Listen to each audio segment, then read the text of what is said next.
Genesis 33. Jacob and Esau make peace.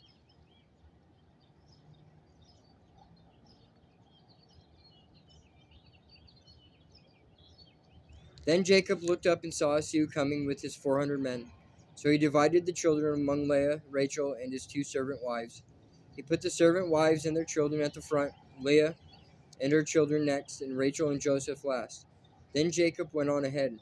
As he approached his brother, he bowed to the ground 7 times before him. Then Esau ran to meet him and embraced him, threw his arms around his neck and kissed him, and they both wept.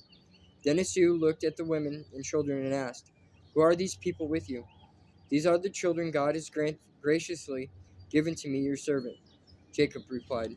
Then the servant wives came forward with their children and bowed before him.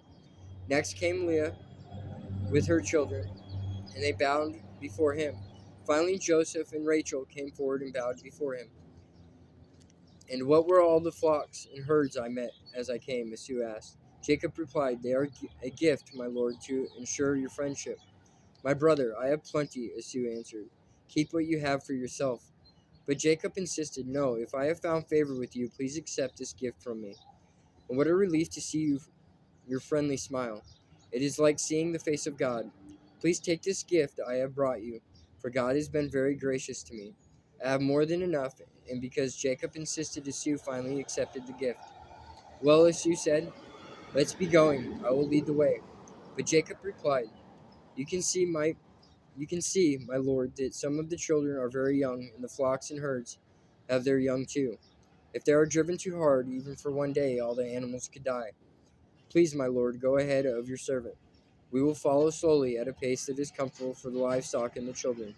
I'll meet you at Seir." "All right," Esau said, "but at least let me assign some of my men to guide and protect you." Jacob responded, "That's not necessary.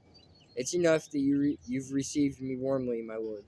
So Esau turned around and started back to Seir that same day. Jacob, on the other hand, traveled on to Succoth. There he built himself a house and made shelters for his livestock. That is why the place was named Succoth, which means shelters. Later, having traveled all the way from Padan Aram, Jacob arrived safely at the town of Shechem, in the land of Canaan. There he set up camp outside the town. Jacob bought the plot of land where he camped from the family of Hamor, the father of Shechem, for 100 pieces of silver. And there he built an altar and named it El Halo Israel, which means our God of Israel.